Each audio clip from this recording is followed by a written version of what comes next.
Okay, we can start. So my lecture is going to be about the politics of trauma, or the political meaning and importance and uses of trauma narratives for related to war experiences. Stories about soldiers who suffer mental trauma are usually viewed as anti-war. The publication tends to undermine public support for war, and they are more readily associated with unjust and unpopular wars than with just ones. For example, in Israel, trauma narratives are more readily associated with the Yom Kippur War and the Lebanon War than they are with the 6 Days War.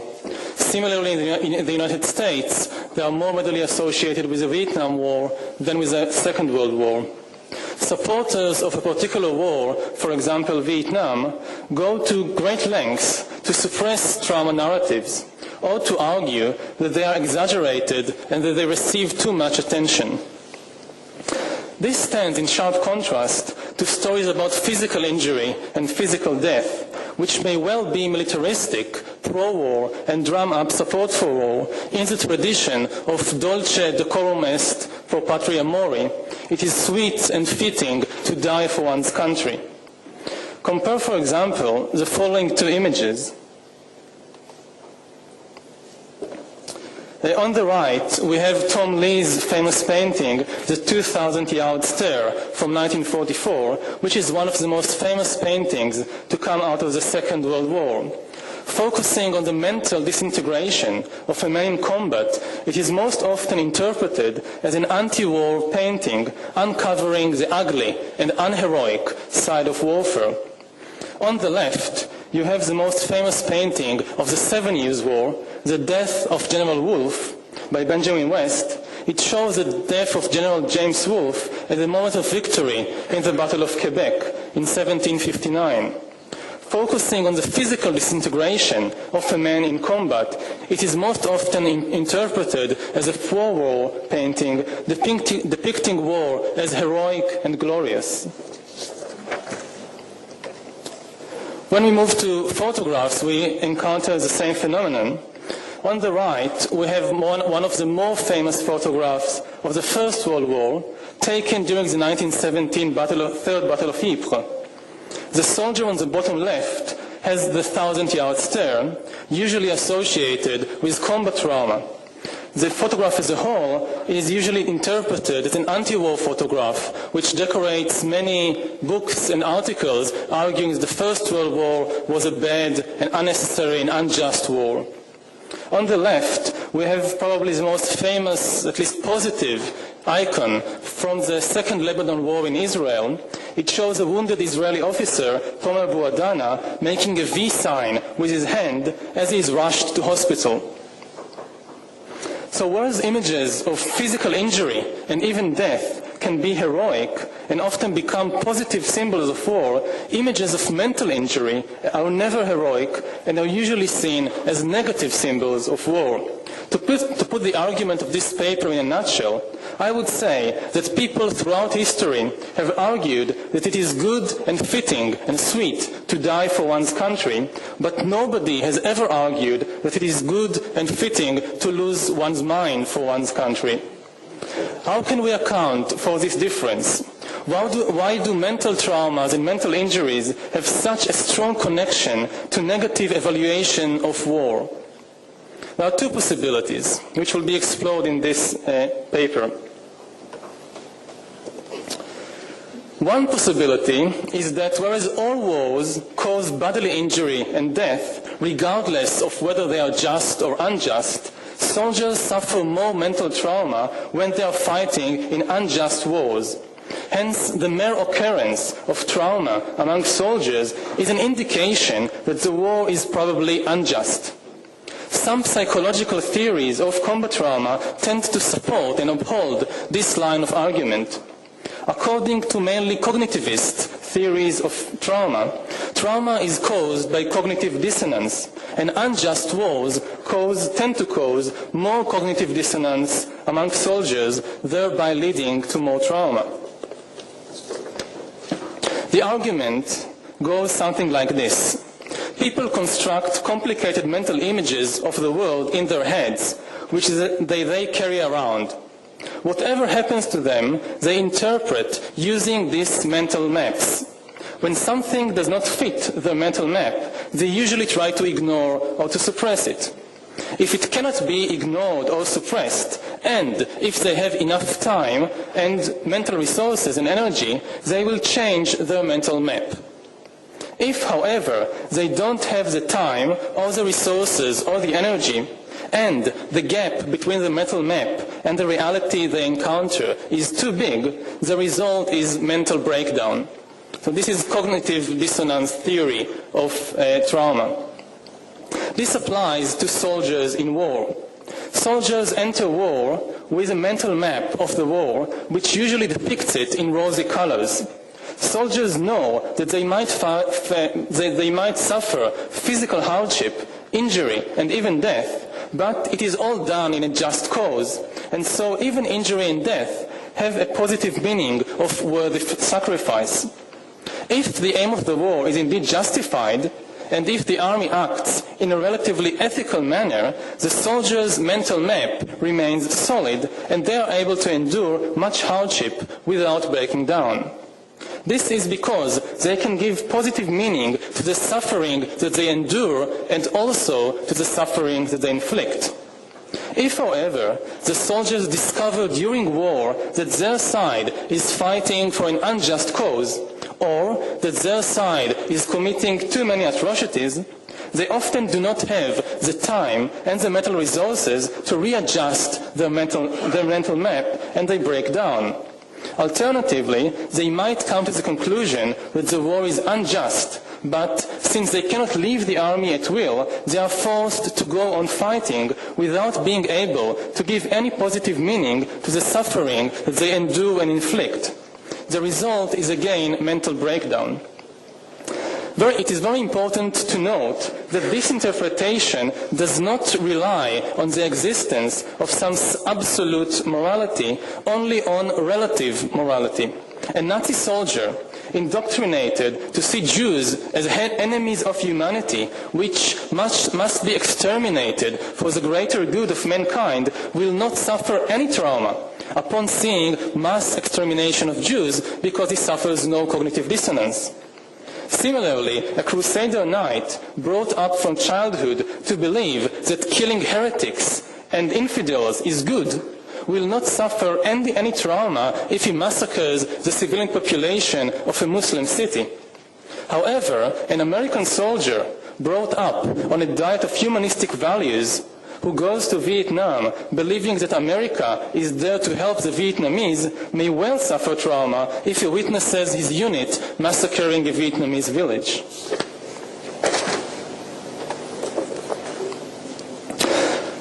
So the first possibility is that wars which are unjust according to the values of a particular culture will cause members of that culture more trauma. And the appearance of trauma is therefore a real sign that the war is unjust. However, there is another possibility. The second possibility is that justness of war has very little to do with combat trauma, very little influence on the levels of trauma soldiers experience. It is mainly the conditions of service and the intensity of fighting, rather than the justness of the war and the values of the culture, that determines how many soldiers will suffer trauma. A short and successful war will tend to cause less trauma than a long and difficult war, irrespective of what people may think about their justness. Soviet soldiers, for example, were far less likely to suffer trauma in the invasion of Hungary in 1956, arguably an unjust war, than in their defense of the Soviet Union in the Second World War. Israeli soldiers were less likely to suffer trauma in the Second Lebanon War than in the War of Independence, not because of differences in justness, simply because the war was far less intense. Trauma narratives are nevertheless associated more often with unjust wars because they are given more publicity in such contexts, whereas they are suppressed in the context of just wars. In many cultures, the story of the just war tells how some spiritual ideal, whether it's national, religious, social, or ideological, inspires people to make a sacrifice for its sake. The ideal cannot protect the soldiers from physical harm, but the inspiration and guidance it provides are supposed to protect them from mental and spiritual harm. Indeed, as long as the combatants follow the ideal closely, their spirits are supposed to be elevated and purified. Whether it is crusade, jihad, national liberation, or revolution, the armed struggle promises spiritual redemption. Narratives of physical death and even narratives of physical injury and even death are easily squared with this story of the just war. If the crusader loses limbs and even life, the crusade itself might still be viewed positively because the crusader's spirit was redeemed. Indeed, the very fact that the crusader was willing to sacrifice his health, his limbs, and his life is often cited as proof of the worthiness of the ideal for which he was fighting and of the justness of the war. A common argument is that if people are willing to sacrifice their life for this ideal must be true. This is why many of the most heroic images of war and revolution depict the injury or death of a willing martyr who redeems his spirit through physical sacrifice. So, a few more examples. Here we see a medieval example, the death of Roland, the knight Roland, who died fighting the Muslims at the Battle of Roncesvalles. He is shown as a Christian martyr. His head is covered by a halo of a saint, and angels are welcoming his soul to heaven. This is a humanistic example. Peter Paul Rubens painting Mucius Scaevola before Porsenna. The story behind this particular painting is particularly interesting. It is based on a story told by the Roman historian Titus Livius about Scaevola, a famous Roman hero from the early ages of the Republic. When Rome was besieged by the superior forces of the Etruscan king Porsenna, Scaevola infiltrated into the Etruscan camp to assassinate King Porsenna. But he was caught and threatened with torture and death if he did not disclose his accomplices. Livius writes that Scaevola said to Porsenna, and this is a direct quote from Livius, "See here that you may understand of how little account the body is to those who have great glory in view." And immediately he thrust his right hand into the fire that was lighted for the sacrifice. When he allowed it to burn, as if his spirit was quite insensible to any feeling of pain, the king, well nigh astounded at this surprising sight, leaped from his seat and commanded the young man to be removed from the altar. According to Livius, Porsenna was so impressed and frightened by this display of Roman heroism that he not only allowed Scaevola to go back to Rome safely, but he made peace with the Romans. Roman admiration for Scaevola's heroics has its equivalents today. On the right we have a Buddhist monk setting himself on fire in protest against the authoritarian regime in Vietnam in 1963, and on the left a protester from Mauritania just from 2 weeks ago setting himself on fire in protest against the government there. Both are seen as courageous and worthy sacrifices, proof that the cause is just and right. A final example from the Spanish Civil War, a very famous one, The Falling Soldier by Robert Capa. It supposedly shows a Republican soldier at the moment he is being killed in battle during the Spanish Civil War. It is usually interpreted as a pro-war photograph idealizing the self-sacrifice and the just cause of the Republican side in the Spanish Civil War. Now, whereas narratives of physical injury and death can be greased to the mill of the war propaganda, narratives of mental injury and trauma cannot do so and cannot be squared with the story of the just war.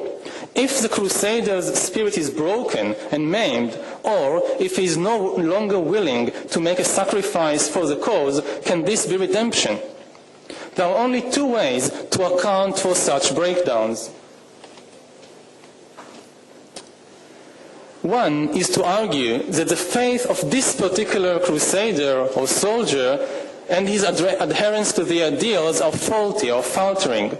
The other is to argue that the ideal itself was chimerical in the first place. What kind of ideal cannot protect its adherents and disciples from mental and spiritual breakdown? In either case, this cast a huge doubt over the justness of the war, for either the cause was unjust to begin with, or the army undertaking this war has abandoned the righteous path. Consequently, even though there is no real connection between individual trauma and the justness of war leaders and war supporters and war propaganda will do everything in their power to suppress and deny trauma narratives. According to this approach, though people associate trauma narratives with unjust war, this association has no empirical basis. Images and stories of happy soldiers in high spirits do not prove that the war is just. Images and stories of traumatized soldiers do not prove that the war is unjust or unnecessary. Such images and stories tell only about the particular situation of a particular soldiers and are devoid of any political importance. More generally, it means that we cannot argue from individual trauma to collective guilt. For instance, the trauma suffered by many American soldiers in Vietnam proves only that it was a difficult war. It does not prove that the war was unjust.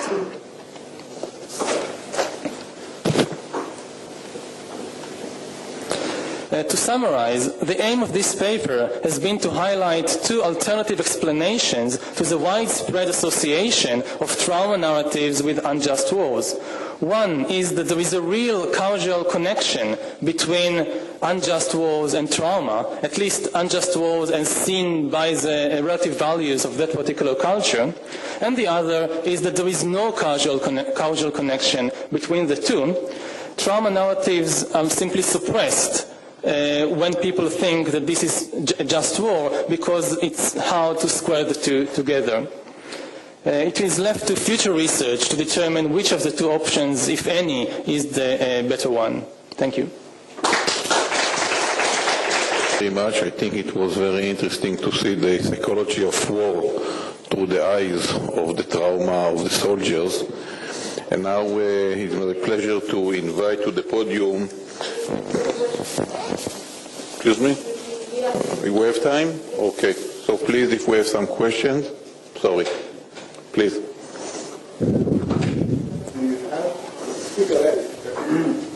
Do you have a place in that matrix, especially the first part, for kind of cynical soldiers who go into war for financial gain or just because they have, legally they have no choice? How does that work? You thought about it? It's working? There is a switch there.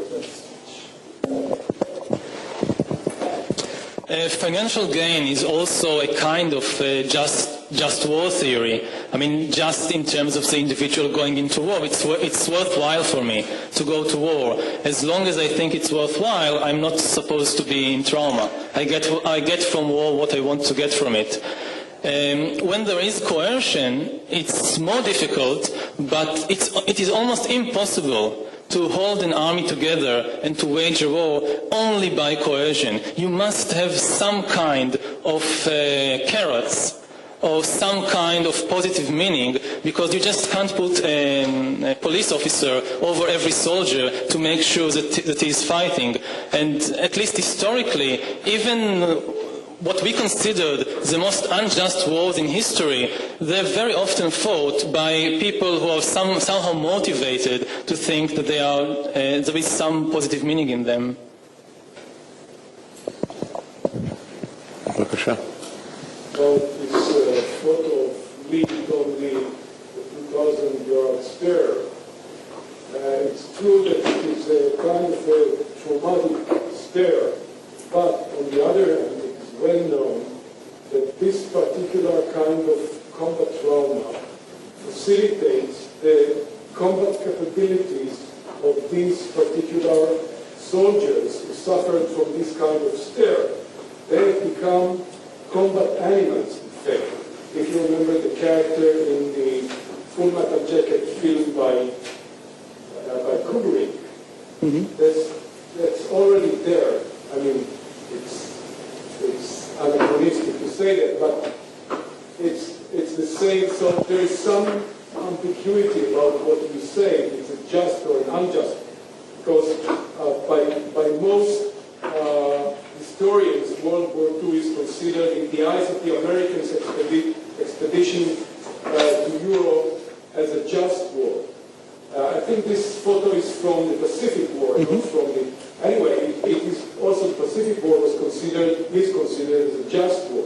And still, you get this specific trauma, and the trauma itself is ambiguous in the way we interpret it. It can be just or coming out of a just or unjust, because it is on the one hand a traumatic condition, and on the other hand it facilitates the capabilities of the soldier to be a better combatant. That's true. I mean, there is what's called flow theory, which sees it as something which can even improve, at least this particular kind of trauma can improve the capabilities in battle. Regarding the other point, yes, the Second World War is considered a just war, and therefore there are far fewer such photos and paintings and stories about this war than about the First World War or about the Vietnam War. And what also happens is that as the war is revisited and revisioned, and the more you tend to think about, well, maybe it wasn't so just after all, the more space there is for trauma narratives. And maybe it relates to what Professor Lieblich talked about earlier, about why, another possible explanation of why there is much more talk about trauma in Israel today than there was 20 or 30 years ago, because as people are revisiting and revisioning their views of past war, even wars which were originally supposed to be completely just, such as the 6 Days War, they are more willing to hear trauma narratives connected with these wars. Just as a comment, and they're more willing to see their own behavior as being the result of war, not just their character. Like people going from the independence war in Israel, coming back home and being violent towards their children, seeing that behavior as a possible reaction to war, not necessarily them being violent from the rebel. Some other בבקשה. Are there any studies, for example, the perception of some war is changed through the history? For example, once it was thought to be negative war, unjust war, and then after 100 years, it became justified war. And if there are people who suffered from the war which was first unjustified and then became justified, are there also difference in perception of the traumas, therefore?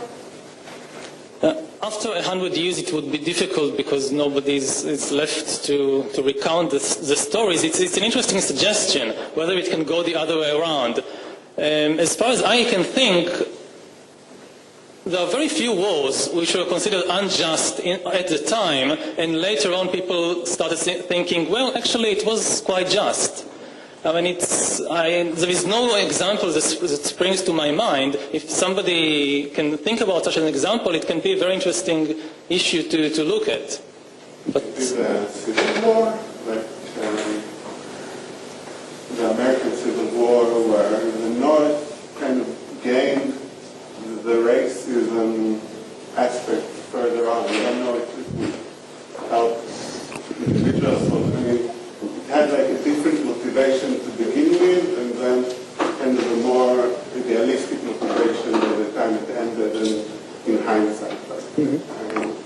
Well, it is possible that something that at the time was considered unjust or unnecessary, and people had to face trauma thinking that they lost, say, their limbs for nothing, or for even for a bad thing, and afterwards they get this huge hug from society that actually you did a wonderful thing and you're fighting for a just cause. I would think that it could really help people to get out of trauma if it were to happen.